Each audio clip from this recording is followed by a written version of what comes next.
Assalamu alaikum wa rahmatullahi wa barakatuh. Thank you again for joining us on a very much our next episode, I guess, of Deen Chat with our Honourable Sheikh Hamza. Allah bless him for kindly agreeing to join us on Deen Chat. I've always said this from the day dot, and the ethos of Deen Chat in Islam Answered is to really inspire the Muslim community locally or wider to have role models we can aspire to have role models who are real and we can really learn from, inshallah. So today's session is a very, very exciting one. It's very much about how do we think and how do we, sort of in a pragmatic way, think and breathe about Islam. So Sheikh will touch on some of that stuff. Sunil, do you want to give a salam and then we'll give it to Sheikh? I'm just happy to have you back on the podcast, Ridwan. We missed you last time, so I'm sure the Islam Answers viewers will be very happy to see you back. And also welcome Shaykh Hamza. I'm very interested in having the conversation in terms of what we touched earlier about, certain topics like why Islam is important, why Islam is true, and maybe touch upon the topic of why people leave Islam, why Muslims leave Islam.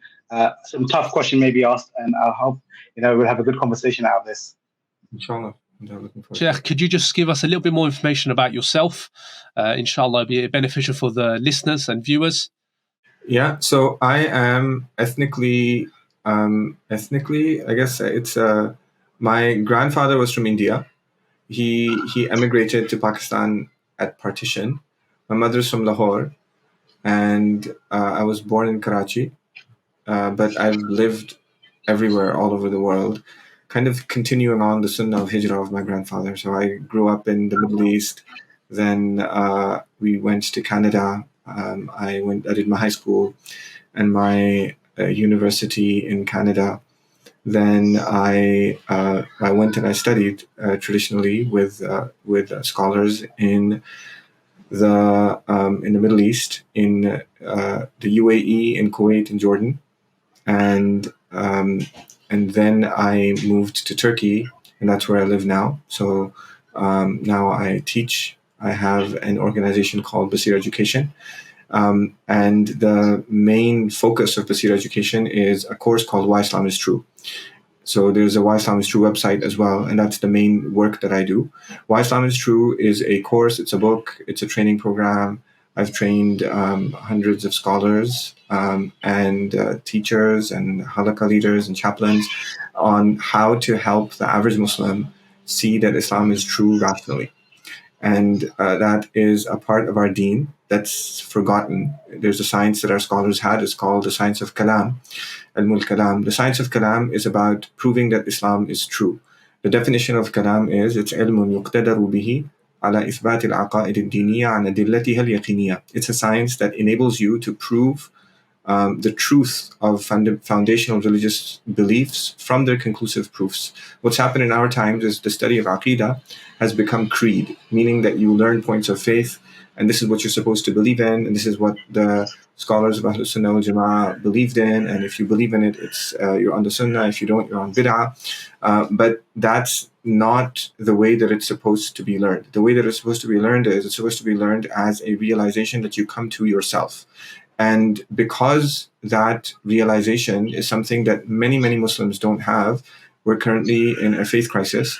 So while people like you are coming back to the deen, mashallah, finding inspiration in classes, learning, growing, there is an epidemic of young Muslims who are actually leaving Islam, and particularly amongst our youth. So when I did a lot of youth work when I was young, and when I was young, the young, i.e. teenager, the parents would come to me and they would say that my son doesn't pray, my daughter doesn't wear hijab, can you organize something? We used to organize picnics and youth groups and all of these kinds of things. But over the years, the problem changed. And so now it's not about that anymore. It's about like my son or my daughter has left Islam, is no longer Muslim. And it's, most of the people who I teach, I work with, it's just everybody knows somebody or knows somebody who knows somebody to whom this has happened. And unfortunately, the way that we are tackling the problem is making it worse.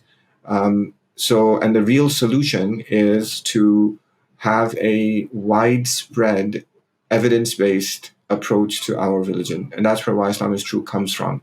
And our scholars, Sheikh Ibrahim al-Laqani, who wrote the famous Jawharat al-Tawheed, which was taught for centuries at Al-Azhar.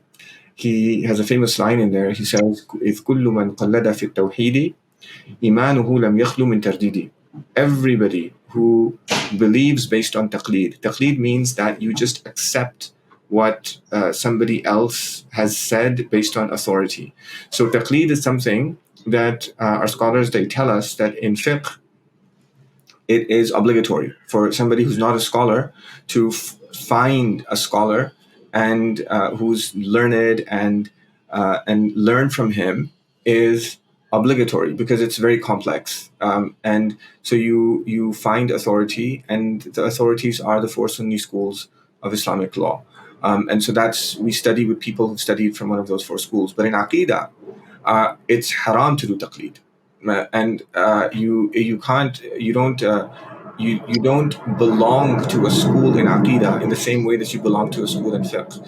Aqidah is something that is, you have to come to your own realization. You have to see that it's true yourself. And that's what the science of Kalam was developed for. And so what I do is I have a course called Why Islam is True, which takes that traditional science but presents it in a contemporary idiom. It was meant for high school students. I actually started for my own children.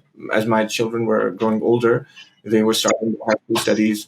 They were studying science, they were studying social studies, they were studying history, they were studying English, all of these ideas, bombarded with all of these ideas, that you need to be able to make sense of it from an Islamic perspective. And the most important thing to learn is why Islam is true, because that completely changes your perspective on everything.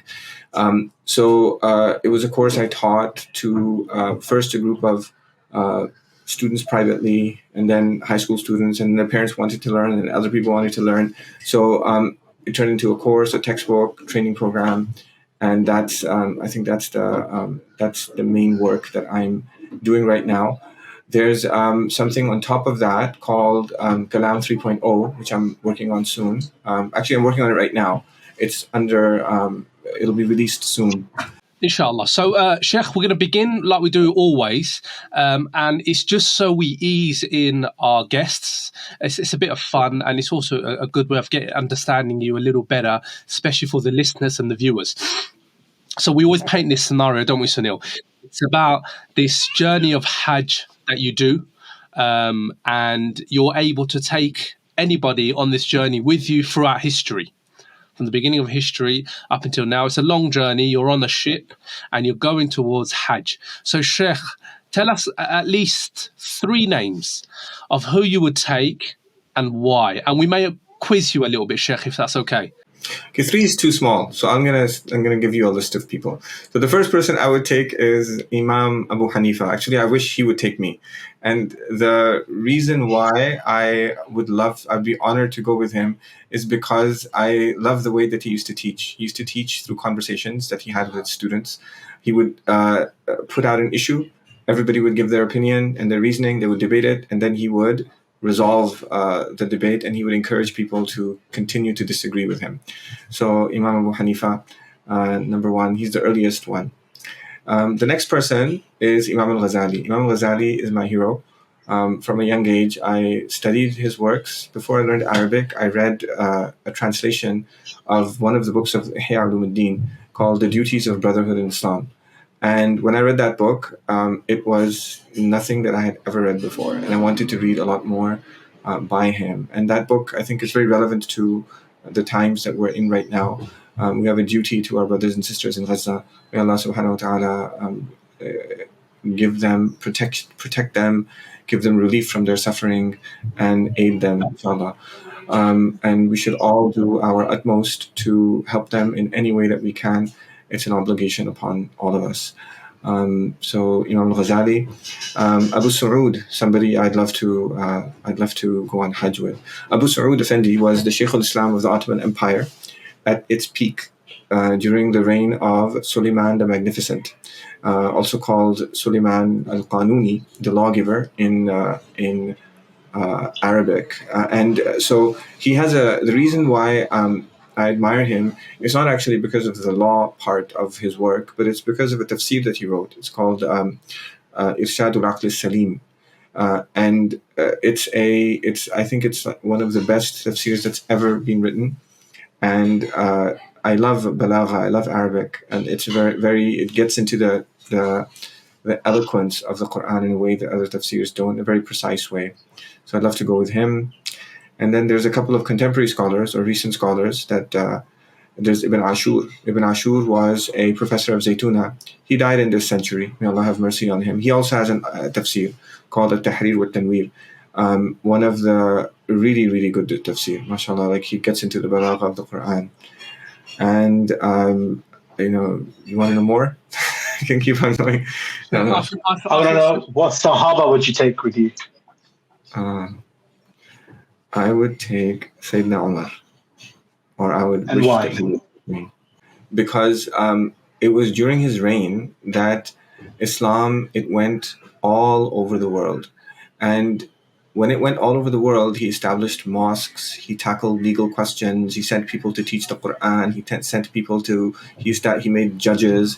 And the way that he would appoint judges is, subhanAllah, like somebody took him to court, and he's the Khalifa of the Muslimin.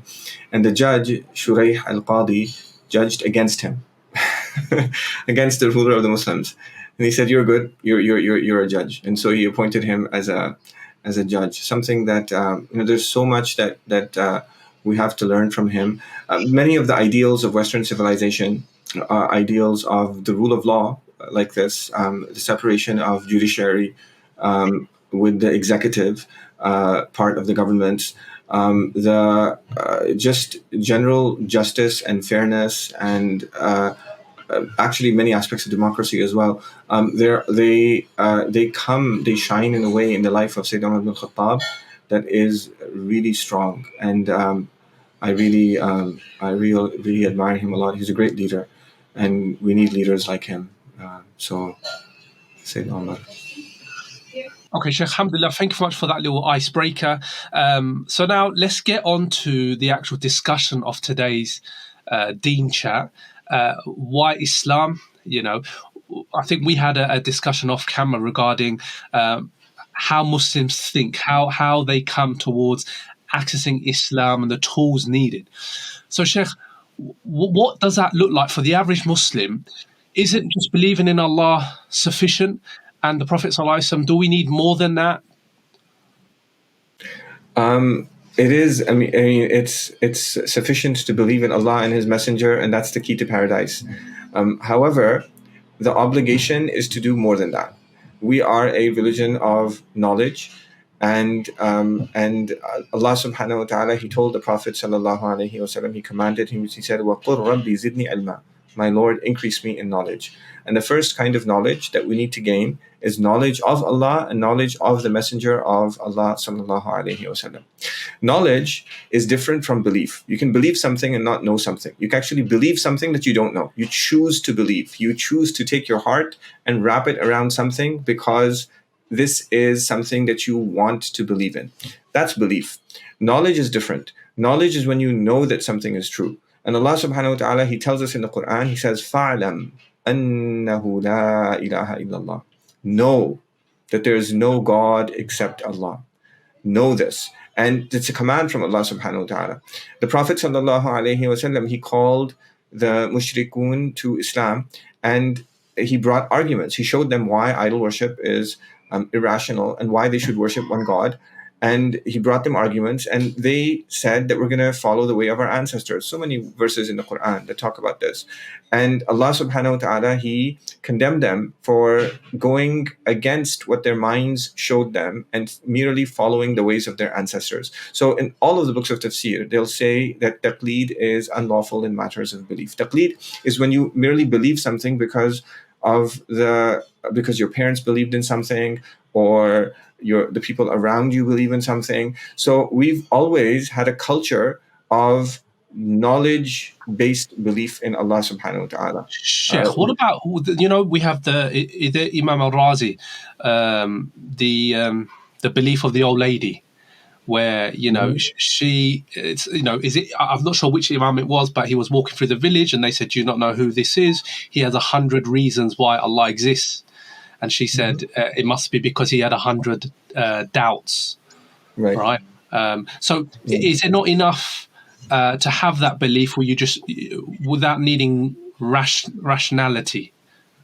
So that statement has a context, and so the context is the context is that Imam al-Razi was a scholar who learned the basics of. He had knowledge of Allah and His Messenger. He knew based on rational arguments that Allah exists and the Prophet ﷺ is His genuine messenger, and he saw, because he was a scholar, and he saw that the verses in the Quran, they made rational arguments. So the arguments for the truth of Islam, they're tafsir of the Quran. So if you learn verses of the Quran, maybe we can walk through an argument or two as in this conversation. So he learned these arguments, and then he looked around him, and he found a world where people were making rational arguments, and the people who were making rational arguments were proving that that God doesn't exist, or that there's many gods, or that God is not an agent, and that God is a being that doesn't have a choice, and the universe is eternal. And all of these, there's Christians, there's Zoroastrians, and so he said, well, they're claiming reason to justify their beliefs. So what I need to do is I need to go and examine the reasons that they're giving and show people why they're wrong and why Islam is right. And so he compiled comprehensively, as much as he could, every single reason that somebody could say that Islam isn't true or God doesn't exist, and he answered all of them. So that is something that is not for the average Muslim to do. We need people to do that, but one argument is enough. If you see one argument and you see that that Islam is true, then your faith changes. And then after that, you don't really need. You can see more if you want to, but you don't need to. But to go and dig out all of the reasons why people disbelieve or disagree, that's something that is that we need groups of people who are dedicated to do that, who then use that to teach people, and so that is what that's the moral of that conversation. So when somebody says that here's the man, he has 100 arguments for the existence of God, 100 responses to 100 people saying why God doesn't exist. She said that actually, if you have iman, if you have one argument, you don't need 100. If you have one argument, that's sufficient. I don't need 100 arguments. And so and I have iman, I have faith. It doesn't bother me that people they disbelieve, or they have this position, they have that. I see that this is true. I want to dedicate myself to worship. So that's what that means. But there's something else as well, which is that she's okay, but there were other people who are not like her. There's other people who are going to say that, well, this rational argument really doesn't make sense to me, or it does make sense to me, and I think that Islam isn't true. So do we go to those people and say, be like an old woman? Or do we go to them and engage them and show them why Islam is true? No, we go to them and we show them why Islam is true. Sheikh, so can that, I come in? Yeah. Forgive me to come in. I think we have this, I don't know if you've experienced this. When you're younger, you would ask your parents a question: how does Allah see everything? Or how does Allah hear everything? And bless them, they would say, look, Allah can do whatever He likes. Allah is able to. Allah has all power. And as if the discussion is supposed to be shut from that. And then all of a sudden you go to, especially in the West, I don't know how it is in any other part of the world, the Western world will say, hold on a minute, that makes no sense, because we're using rationality, and we're also using science, metrics. What can we measure? What can we see? And this God that's all hearing makes no sense. It can't be possible at the same time He can hear. And I absolutely get what you're saying, Sheikh. How does a Muslim, can you teach us in the most easiest lay form in the existence of God in Islam? Yeah. And then I'll do that, and then I'll come back to your question as well, inshallah.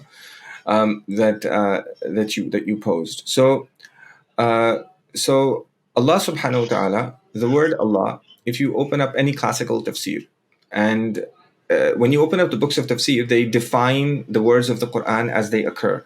And one of the first words to occur in the Quran is the word Allah, Bismillah. So it's the third word. And so they'll define who is Allah. They'll say Allah is alam. It's a proper name. Alamun ala dhat al-wajib al-wujud. It is a proper name for the being that exists necessarily. And this is a really important definition. What does it mean for a being to exist necessarily? So, and this definition comes out of a basic argument that they all knew, that Muslim children used to know, but we don't know today. And this argument, it's called the argument from contingency, the Quranic argument from contingency, and it goes like this. You look around you and you see that things in the universe need explanations. So if the wind blows, you say, well, what made the wind blow? The sun shines, you say, why is the sun shining? If it's 25 degrees outside, you say, well, why isn't it 26? And the weathermen, they explain why it is and why it's not, and precipitation and air pressures. And if somebody gets COVID, they say, well, why did they get COVID? And if somebody is cured from COVID, you say, well, what is it that makes the cure? So we search for reasons for everything that we see in the universe. So everything in the universe, there's a reason why it is the way that it is. And we search for reasons. So there's a widespread problem. This is the greatest theological problem of our times. And that theological problem is that we imagine that the thing that makes something in the world how it is something else in the world. So we imagine that the wind blows because there's differences in air pressures. We imagine that the sun shines because of something called nuclear fusion. We learn in science. We imagine that somebody gets COVID because of a virus. We imagine that somebody can be cured from COVID or prevented from getting COVID if you get vaccinated. And so we think of the universe as this thing making this thing happen and this thing making this thing happen.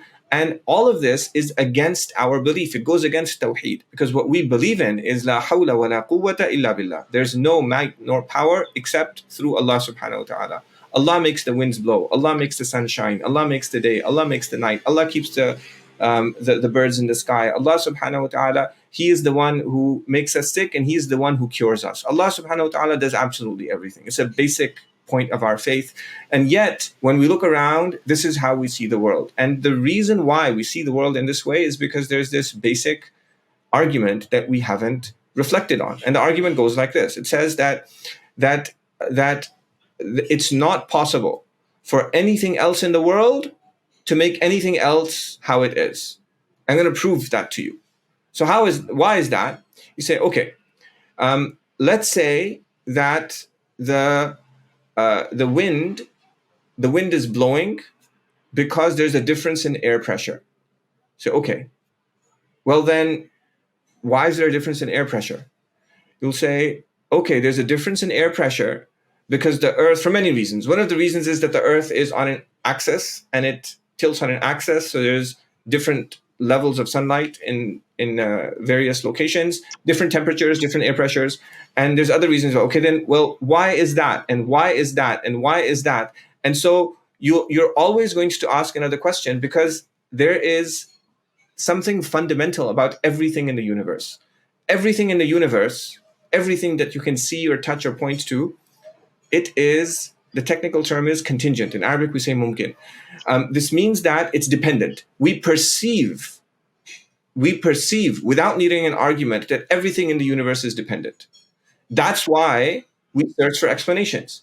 So if I take one dependent thing and I say that, well, the thing that fulfills its dependency is this other dependent thing, you say, well, what fulfills that dependency? You say, well, here's another dependent thing. You say, well, what fulfills that dependency? Here's another dependent thing. You're not explaining anything.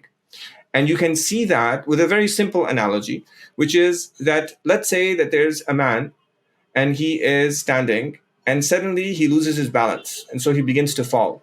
Luckily, there's somebody else behind him, but it just so happens that that guy is also falling. And luckily, there's somebody else behind him, and it just so happens that that guy is also falling. Each one of them is dependent. when you lean a dependent thing on another dependent thing, then you're not solving the problem. You're making the problem worse because you have now two dependent things to explain.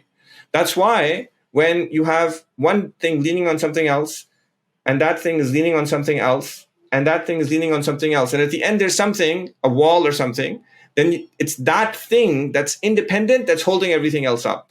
Because if you take it away, they're all going to fall. So the one who is making everything the way that it is something that is independent, that doesn't need anything. And that being is the necessary being, al-wajib al-wujud. And so when we define the word Allah, we say Allah is the name for that being who doesn't need anything, that's making everything the way that it is. So everything in the universe depends on something that doesn't need anything. This is the meaning of Allah Samad. Allah Samad means Allah is the one who is needed by all and doesn't need everything. So if you see this, you can see through the universe, and you can see that everything depends on someone who doesn't need anything. And it's a very simple argument that is in the Quran. There's the verses as well. So go ahead. Yeah, no, Sheikh, I was just going to say. Sorry, can I just ask a question regarding that? So, like there's different religions and different theology that exists out there. How do we know it's only one thing that exists and not many? So do you understand the argument? Can you see? So I see cause and effect, right? Step number one. So the step number one is that this argument shows that this doesn't prove that Islam is true, right? The only thing it proves is that there is a being on which everything depends, and it doesn't depend on anything. And that's so yeah. Go ahead. I was going to say, I really like that argument because it makes it watertight. Because you can then go back to the Big Bang and then say to the scientists, okay, but who initiated the spark? And if that entity has to be an entity that can't sleep, that can't eat, because then they're dependent. So they have to be out of that realm that we're in. And by default and rationale, they have to be ever living. They have to be without form. They have to, be able to manage everything without needing to be managed themselves by pure logic. And that's why that argument for me is always watertight. I think a lot of time when people ask that question, if God created the universe, who created God? I think that kind of answers that for me, anyway. Because God is necessary. Another question, exactly, it does. Because so tell me, how does it answer that? Because God has to exist. Is necessary exist because we see effect. So there has to be something that caused the effect, right? So cause and effect, but that causes it needs to be something that's uncaused. And so so once you make that argument, if God made everything, who made God? Well, you didn't get the argument, because the whole argument is for the existence of a being that is not made by anything. Now, if you go back to Ridwan, you're a lot of the stuff that you said, it needs a lot more fine tuning. And let's go back to the first thing you said, which is that how is it that Allah can see everything? How is it that Allah can see everything? So this is something that we call a loaded question. A loaded question is it's like this. I come to you, I say, Ridwan, have you stopped beating your wife? Answer the question. Have you stopped beating your wife? I've never started. Very good. Very good. So what did you do? I have an assumption in my question. My assumption is that you used to beat your wife. Actually, I assume you're married, and I assume that you used to beat your wife. And so if you say yes, you're in trouble. But if you say no, you're also in trouble, because it means that you used to beat her, because there's an unspoken assumption. We call this a loaded question. So when you have a loaded question, then the way to answer it is just like you did. You identify the assumption and you deny it. So if somebody says that, how can God see everything? There is an assumption there. And the assumption is that God's sight is like our sight. Because when I look, in my contingent way, my sight is dependent on so many different factors. I can't see in the dark. I can't see things far away. I need glasses. I can't see behind me. And so I'm assuming that God is a contingent thing. And then I say, well, how can he see everything? And so that question is a loaded question. And so the proper answer to that is to first say that, wait a minute. First of all, you need to understand that God is not a contingent thing. God is completely independent. So his sight is not like our sight. So when you're asking how, it's because you have this anthropomorphic thing in your mind. So what do? You say, well, there is no how. There is no how. But God, he sees everything. How do we know he sees everything? Because he tells us in the Quran. So there's two kinds of attributes that God has. The first are those attributes whose truth we can discern through the mind alone. And there's another group of attributes. Among them is sight and hearing and speech. These attributes can only be inferred through revelation. But that doesn't mean we take them on faith, because you actually have to prove revelation is true as well. And that's a separate argument. And that was Sunil's argument. He says that, all of these other religions. And so what we need to do to prove that Islam is true is we need to prove that the Prophet Muhammad sallallahu alaihi wasallam is a messenger from this being whose existence we have proven. And Sheikh, yeah. Sorry, I'm forgive me if I keep cutting you up, because you're dropping so many gems that I want the viewers to understand. So in regards to, like you said, the Prophet sallallahu alaihi wasallam existence, would we then use, for example, testimony, of the Sahaba, of the existence of a person, the Prophet sallallahu alaihi wasallam? So yeah. So first of all, actually, before I answer your question, all these are excellent questions. So I have a course called Why Islam is True, in which all of these questions are answered in a systematic way. There's 4 arguments that if you place them one on top of the other, the first one is the argument from contingency, the way that I described, and there's 3 others. And at the end, you see that that Islam is true, and that means you see that the Prophet Muhammad sallallahu alaihi wasallam existed, and he's a messenger from that being, right? So and that's how you show that Islam is true and other religions are not true, because yeah. So now you correctly identified that before we can prove that the Prophet sallallahu alaihi wasallam is God's messenger, we have to prove that he existed, right? And so this is in logic, they say if you make a statement A is B, it presumes the existence of A.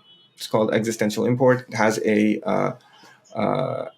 something in Arabic as well, Arabic logic. So if Muhammad is a messenger of God, sallallahu alaihi wasallam, if that's true, first thing we have to prove that he existed. How do we know that he existed? There's something called mass transmission. We call it tawatur. Tawatur is when something is reported by so many eyewitnesses from generation to generation that it's not possible for them to have conspired to lie. So I'll unpack this for you. So the Prophet Muhammad sallallahu alaihi wasallam, he was born in Mecca, and he claimed to be God's messenger. And all of Arabia rose up in war against him, and he fought. They tried to kill him. He emigrated to Medina. There was the Battle of Badr, there was the Battle of Uhud, there's the Battle of the Trench. These battles happened. Eventually, there's the conquest of Mecca. And the conquest of Mecca, what is Mecca? Mecca is the center of the Kaaba, and the Kaaba is the holiest and most important thing in all of ancient Arabia. It's like the White House times 1,000. And so everybody is watching this happening, and there's the conquest of Mecca happens, and all of Arabia, it accepts him as the messenger of God before he passes away. So what's just happened? What's happened is that the centuries-old idolatry of this area has ceased to exist. This is something that is reported by so many people at that time. So if you imagine that you're in the next generation, there you have absolutely no doubt that this happened, because it's such a momentous event that affects the lives of so many other people. So that's this stage. But then what happens after that? What happens after that is that he has companions. He has thousands of companions, and who saw him. They go all over the world. And there's the early Muslim conquests, and the Persian Empire in the reign of Sayyidina Umar ibn Khattab ceases to exist. It's a superpower of the world. It stops existing, because the Muslims they defeat it, and the Byzantine Empire is brought to the brinks of collapse. The Muslims take Jerusalem, and they go everywhere, thousands of them, telling everybody about this man who they saw, and they're all saying the same thing. They're establishing masajid, and then Islam comes, and it sets its roots in all of these lands, and then everybody else tells the next generation that there was this man called Muhammad sallallahu alaihi wasallam, and it's part of their belief. And you say, Ashhadu anna Muhammadan Rasulullah, it's in the adhan right from that time. Publicly, it's made. If you look at history in this way, you can have absolutely no doubt that a man named Muhammad sallallahu alaihi wasallam existed and claims to be the messenger of God. And there's a number of other things that you can know as well. So it's called mass transmission. It's testimony, but it's not like Christian testimony. Christian testimony is based on one person whose name is unknown. You don't even know who he is. But our testimony, it's called mass transmission, and it's something that is stronger than than any other kind of testimony. It's as though you saw it yourself with your own eyes. Sheikh, can I then come in there? So what about if someone says, oh, there are like 800, I don't know if there are 800 million Hindus out there who've lived, Hinduism has been passed down for like 4,000 years, right? Time is a test in terms of proving it exists. So then Hinduism has a claim in its truthfulness, because there are 4 million Hindus have come to the conclusion, they've experienced their plateau of gods, right? So I'm going to fire quite a few off. You've got Christians who say they have physically seen the spirit of God, and they can give, and this is not one individual, these are probably in their millions, right? And Sikhs would say, I felt the essence of God come through on top of my head. How do you debunk that if you've got testimonies that goes up to the millions on their side? So the way, first of all, it's important. So these are good questions, and we need to understand the answers to them. But our goal is not to debunk or refute. Our goal is to understand why Islam is true, and then develop friendships with the Hindus, with the Sikhs, with the Christians, and have these conversations with them, because that's how Dawah happens, right? So one of the things. So I'm not in favor of Muslims having public debates with people who disagree with them, because that's not conducive to bringing people onto your side. It creates an acrimony, and so that was just a response to how do you debunk this. So I know you didn't mean that, but just so that the viewers kind of understand where we're coming from. So we're coming from the angle that we're talking to a Muslim who's wondering these things, and so I want him to understand. And then how does he take it best to his non-Muslim friends and neighbors? That's a separate question. So if there's a Muslim who wonders this question, right? So a Muslim says that, well, what about all of these people of different religions? And there's so many of them. So when he says that, he didn't understand the argument for mass transmission. Because let me give you an analogy. Mass transmission is, it's like there's a football match that's watched by 70,000 people. They're in the stadium, and they come out and they cheered, and they all say that it was France versus England, and because you guys are in the UK, England beat France, 10-0. So, and they all say it. They all say the same thing. So England creamed France. So they all say the same thing. Nobody says anything else. They all say the same thing, and they all saw the same event. So in order for something to be mass transmitted, it needs to be like this. There needs to be something that it needs to be one phenomenon, the same phenomenon that many, many people, they see or they hear. And then they go and they tell somebody else, I saw or I heard this same phenomenon. And there's many different people who saw the same thing, and there's all saying the identical thing. The idea is that if they're all lying, well, that's a miracle. They're all telling the same lie, 1 million people telling the same lie. That's not believable. That would have to be miraculous. You would have something that they can't agree to tell that lie. So that's how mass transmission works.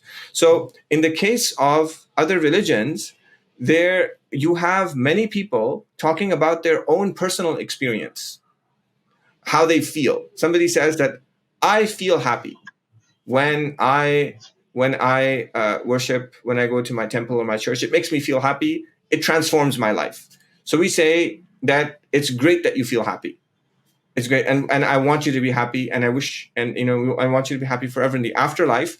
But what exactly does that prove? If there's 100 people, 1,000 people, 1,000,000 people who say that when I go into this place I feel happy, then is that a mass transmitted experience, mass transmitted witnessing of something? It's not. It just means that there's a lot of people who feel happy, and they're not transmitting something that they've seen or heard. But all of them, they're actually taking it on faith, because if you go into a building and you feel happy, does that mean that God exists? And does that mean that Jesus is God? Does that mean an idol is God? No, it doesn't, because Jesus and idols are contingent things. And we've just shown that contingent things cannot explain other contingent things. So what has happened is you've gone into a building, you feel really happy, you're doing something that if you use your mind is false. So what you should do is you should think rationally and see what's true and not. Sheikh, I think we're having some technical issues with your internet. Sheikh, just wanted to ask you a quick question that I think is important for the viewers. A lot of the times, a lot of Muslims sometimes get confused what Aqidah is and are they different types and what one they should study. I know some people can be very sectarian in particular Aqidah, but if you don't know, what's the problem? Why can't you just learn about Islam and Allah? I hope you got my question there. Yeah, so I think sectarianism is a huge problem, and the thing that sectarianism does is it places people into camps. And so somebody says that I'm in this camp, you're in that camp, and anybody who's outside of my camp is wrong. So so this kind of mindset, it's really important for us to change that. And the way to change this mindset is not by attacking it. Because if you attack it, then they become further entrenched into their own sect and their own group of scholars that they listen to. If you insult their scholars, then they will they're gonna want to defend them, because they don't want to be wrong. Nobody wants to be wrong.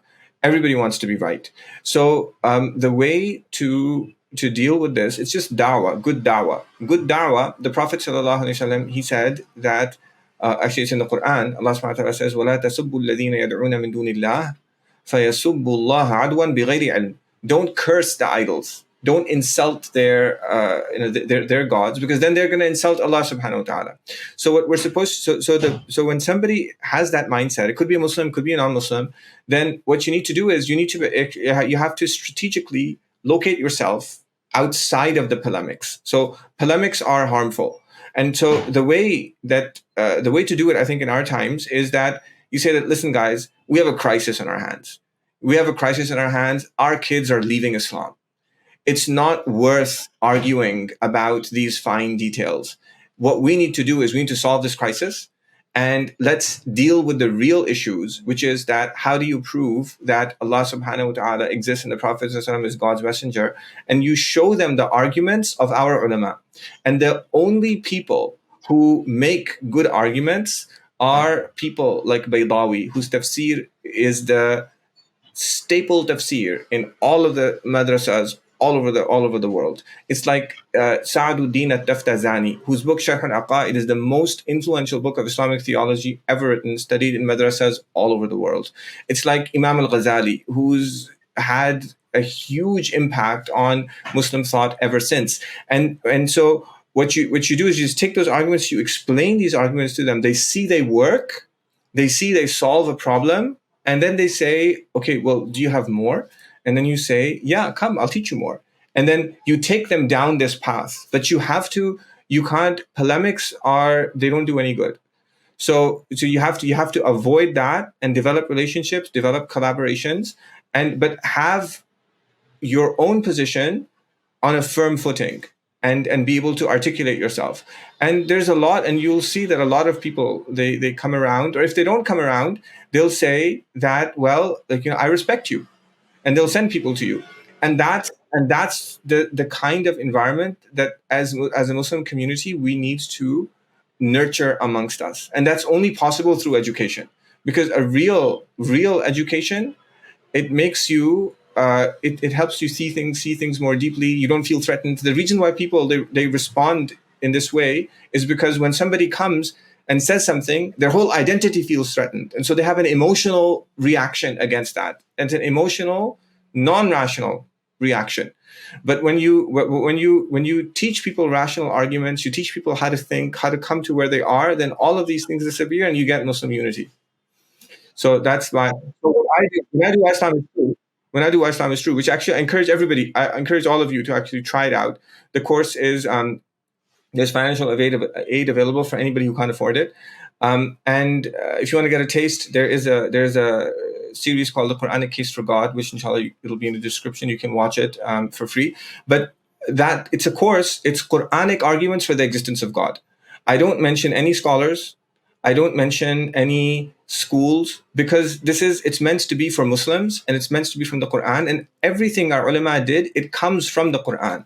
So this is the way to kind of bring it in. And I think like this is how my teachers, like they taught me to. Ustad, what would you say to people who sort of deter people from studying Aqidah, saying, oh no, you may have some foreign influences like Greek philosophy in there or whatnot, it's too much rationalism and less tradition? What's your response to that?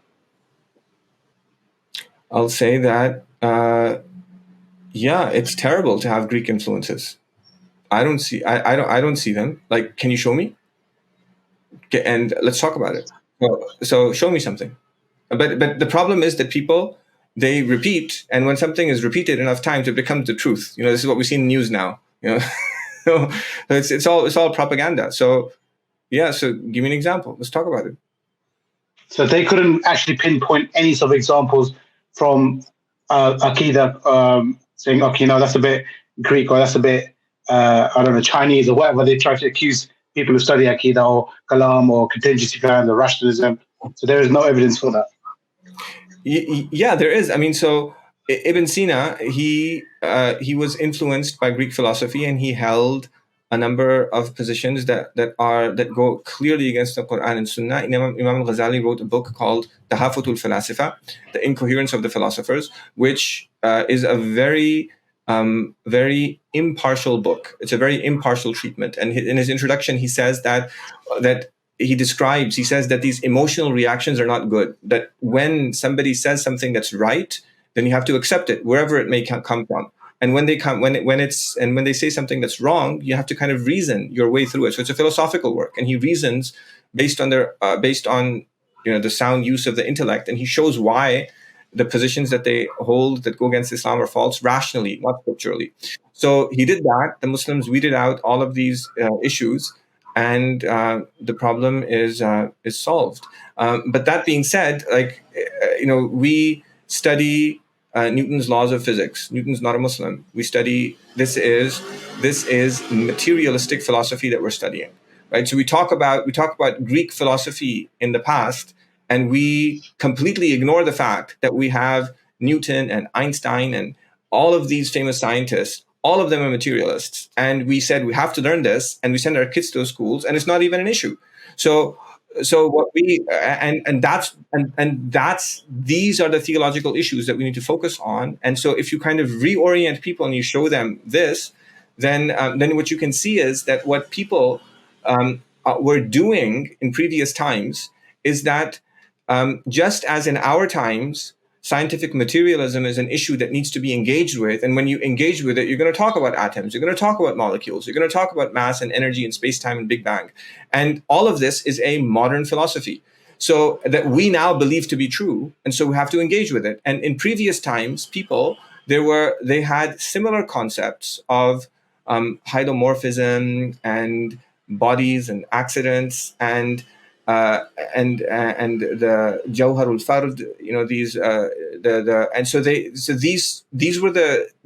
these were part of the analysis of the natural world at that time, and so you have to engage with it, and so it comes in because not because you're condoning everything that's said, but it's because you're trying to teach people how to process the world around them in an Islamic way.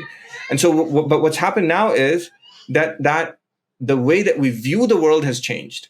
So when you go and you read the classical books of theology, they are dealing with a reality that's not our reality. So now there are problems now, because when people teach those books and then they teach people about the way that the Greek philosophers used to analyze the world, and that becomes the focus of their study, then that's completely irrelevant to anything, because we don't think like that anymore. And that's the problem that we find ourselves in right now. And that's the area that I work in. And so it's just used to kind of reorient it. You take the principles and the methods that they used, and you apply them to contemporary problems. Sheikh, I was going to come in with a question, and then we're going to slowly start to bring it to an end. But say if now people are using the contingency argument to discover Allah, right? You're using, for example, the evidence that Nabi Sallallahu Alaihi Wasallam with mass transmission existed. So now you're on a journey where, okay, I'm believing in Allah, I'm believing in the Prophet Sallallahu Alaihi Wasallam, but now what do? You come to a junction. Is it Shi'ism? Is it, God forbid, Ahmadiyya? Is it, what schism is it? The Ismaili, it's, why is it Ahl Sunnah al Jama'ah? Is there a methodology for Ahl Sunnah al Jama'ah being the correct way? Yeah, there is. But that comes second. The first is La ilaha illallah Muhammadur Rasulullah. So I have Shia students who've taken this course and they've loved it. And because at this level, everybody agrees. And I think it's important for us to understand that wherever we have commonality with anybody else, it's a bridge to have a genuine conversation, and we need to do that, right? Instead of anathemizing people, we need to make that bridge and have real, and then encourage people to follow, what's rationally true. And so the way that you build on this is the Islamic sciences. I have an article. It's called "The Madrasa Curriculum in Context." It's a 40-page article. You'll find it on the internet. It describes all of the sciences of the traditional madrasa, focusing on the Ottoman madrasa, and it describes how the Islamic sciences were. There's actually a logical framework. So you have logic, which teaches you how to teach formal reasoning, Islamic logic. Then at the bottom you have the science of kalam, which rationally shows that La ilaha illallah Muhammadur Rasulullah is true. Then on top of that, you have a science called usul al-fiqh. And that's actually my specialization. I work in kalam, but the science that I studied the most was usul. Usul is based on kalam, and it shows you rationally, once you know that God exists and the Prophet is his messenger, there are rational tools for figuring out what exactly God told us to do. And so they have arguments, for example, for the fact that ijma', there's something called scholarly consensus. It is evidence. It's proof that God said something to us. And so that's a rational argument. And so you can actually demonstrate that what is ijma', that it happened, and there are certain issues that are the topic of scholarly consensus, and that when this happens, Allah subhanahu wa ta'ala speaks to us through that. And when you see that, then a lot of issues between the various Islamic groups and sects, you can gain clarity on that. But that's the way to do it. Because it all connects back to the foundational argument for the truth of Islam, and then fiqh comes on top of that. Because in a real traditional education in Azhar, in the old Ottoman madrasas, in the old Farangi Mahal, in the Indian subcontinent, what that enabled students to do, and that's no longer the case now, right? But it used to be like this in the past, that when you have an issue of fiqh, you can actually, like for example, it is that witr is wajib or witr is sunnah. You make a logical argument, and then it goes back to an usuli argument, it goes back to a kalam argument, all the way down to the existence of God and the Prophet sallallahu alaihi wasallam being his messenger. And you can actually stack them. You can stack these arguments there. So what people don't realize is that our religion is a highly rational religion. And there's no conflict between religion and the Quran and Sunnah. Imam al-Ghazali, in his Ihya, he said, "Ra'aytu al-aqla aqlayni." He says there's two kinds of aql, matbu'un wa masmu'. Matbu' is your innate your innate rational faculty, and masmu' is the thing that's transmitted, revelation. And he said that revelation is a lamp. You look at the Quran and Sunnah and it shines a light. And when it shines the light, you can use your mind and you can work out everything. And you can do it. And so it illuminates the thing. But whereas people who don't have the light of revelation, they're groping in the dark. And so they get something right, they get something wrong. And so they work together in a beautiful tandem that's not found anywhere else. And so it makes you actually more rational. And it's completely in accord with the Quran and Sunnah. And our scholarly tradition is based on that. Like you had two sciences. You had philosophical sciences and ulum aqliya, and you had the revelatory sciences, ulum naqliya, and they work together. Shaykhuna, coming to an end shortly, when you get a chance, could you just give us some examples of maybe specific questions you've seen Muslim raise to you? I would really like to know. They're just some examples. And Sunil, I don't know what you think about this, but obviously in the current situation, I want to frame it in accordance to our discussion. So what's happening politically, we've seen images of where the people of Gaza have amazing iman. You know, their families, unfortunately, have been taken away, wrongfully by the oppressors. And all they're saying is, we have our trust in Allah. Allah willed this. This is the hukm of Allah, and we accept it. Amazing level of iman and taqwa, where I think people like us would have just crumbled. Yes. And Sheikh, is that because of a strong core foundation of aqidah, having a relation with Allah? So just those two questions, Sheikh, if you can elaborate any particular doubts you've come across from Muslims, and in the situation of what's happening in Gaza, you can see their level of iman, and should we have that? So my approach to doubts is different than what is currently in the mainstream. Currently, what Muslims are doing is they're responding. So there's somebody says slavery. Well, what's the response to that? Or somebody says like women's issues. What's the response to that? Somebody says, well, an atheist says this. How do we respond to that? So I think that we shouldn't be reactive. And when you're reactive, you're in a defensive position. The other person is saying, why do you believe in this? And you're under interrogation, and you have to respond. So what we need to do is we need to flip the tables. We need to step back and say, well, all of these questions, hold on a minute. Just hold on. Let me show you that God exists. And let me show you that this man named Muhammad sallallahu alaihi wasallam existed and is the messenger of God. And here's the evidence for it. And now you tell me why you're not becoming Muslim. And so now what happens is that all of that 99% of all of these issues, they just fizzle away. They become, they're no longer as major as they were before. They still need to be addressed, but the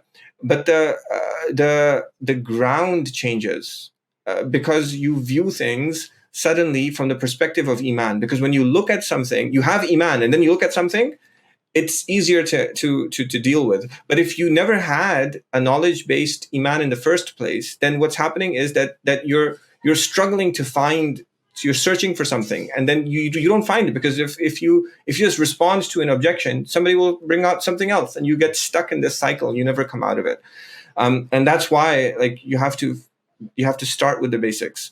Sheikh Mustafa Sabri, he's also one of the scholars who I admire greatly. He's the last Shaykh al-Islam of the Ottoman Empire, and he has a book called موقف العقل والعلم والعالم من رب العالمين وعباده المرسلين, which means that the relation or the position of the mind and science and the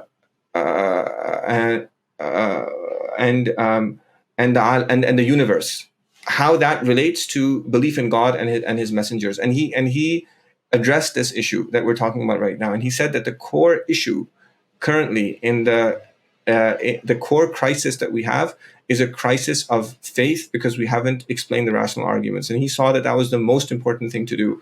And it lays the foundation for exhortation and a lot of other things. And so he was, and the late Sheikh Muhammad Sa'id Ramadan al-Buti was influenced by him. Sheikh Abdul Fattah Abu Ghudda considered him to be one of the most influential scholars of the recent time. He was a very important work. It deals with a lot of modern philosophy. So that was So I think that's the answer to your first question. And then there's the thing about you want to ask the Gaza question or No, yeah, no. So just about Gaza. So we've seen images, and you've seen, men, women, brothers and sisters holding on to that iman of Allah, the rope of Allah. Excuse me. Let me repeat that again. Bismillah. We've seen images and pictures of Gaza, and Allah make it easy for them and really give them strength and a way out of this situation. But their families have been taken, and these are the average Muslim brothers and sisters who are praising Allah. After seeing their loved ones there on the ground outside the hospital. Sheikh, that is iman. Am I wrong or right? Is that the manifestation of applicable aqidah? Absolutely. So what happens is, may Allah subhanahu wa ta'ala forgive us all, because we as an ummah have let these people down. And we should all be crying, we should all be weeping, and we should all be making dua, asking Allah subhanahu wa ta'ala to forgive us. These are the great awliya of our times. And the awliya of our times are not people who are wearing turbans and have big beards, but these people, these are the awliya. And it shows in situations like this. And may Allah subhanahu wa ta'ala bless them and give them strength and protect them. And so I don't, Allah subhanahu wa ta'ala, He gives iman to whoever He wills. And we ask that Allah subhanahu wa ta'ala, He inspires us through their iman. And what happens is that when the root, we talked about the contingency argument. The contingency argument, it puts its finger on the root problem. And the root problem is that we imagine that if I build a house, I'll be safe. If I make a lot of money, I'm set for life. If I have a lot of contacts, I'm all good. If I go to the gym and I work out, I'll become really strong. If I read this book, I'll be successful. And what we do is we start relying on contingent things, and we imagine even when we have iman, or our iman is weak, we still don't live out the consequences of la hawla wa la quwwata illa billah in our lives. And because we're distracted, and this is our test. But what happens is when Allah subhanahu wa ta'ala, He takes those things away, then we are left in a situation where we have no one to turn to except Allah subhanahu wa ta'ala. And at that point, there's a spiritual realization of the rational argument that we just saw, that is actually innately, it's very easy to see. You don't actually need the argument, and a child can see it. There's a spiritual realization that happens that turns it really, really strong. And that can happen, or what can happen is that people can get, they can get turned away.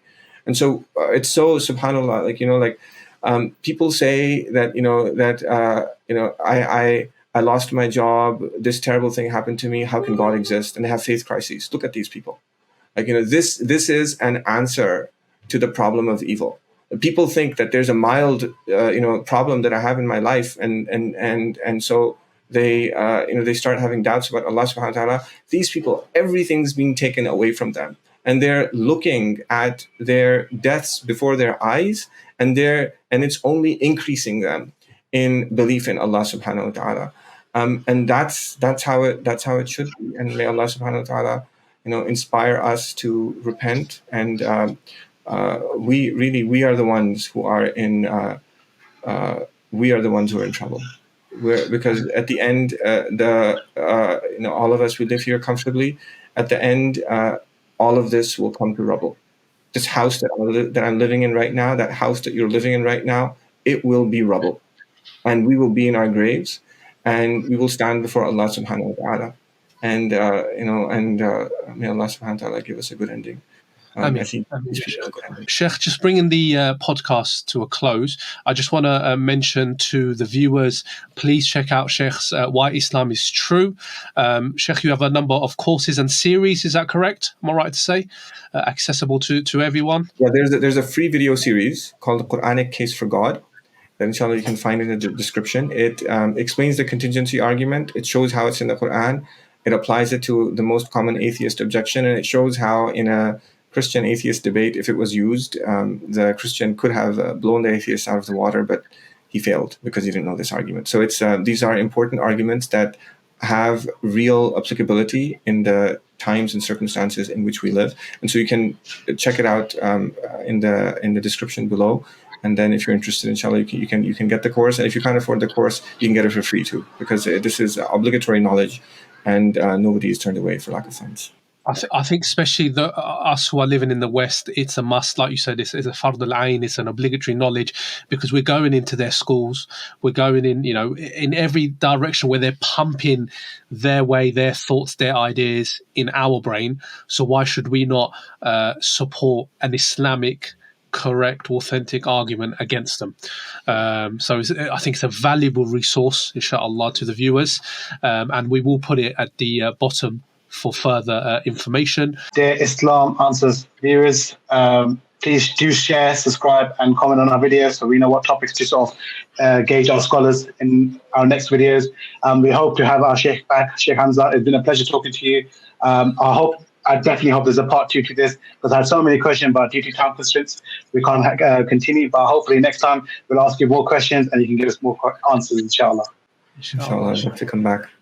Sheikh, inshallah, then, assalamu alaikum wa rahmatullahi wa barakatuh. Wa alaikum assalam wa rahmatullahi wa barakatuh.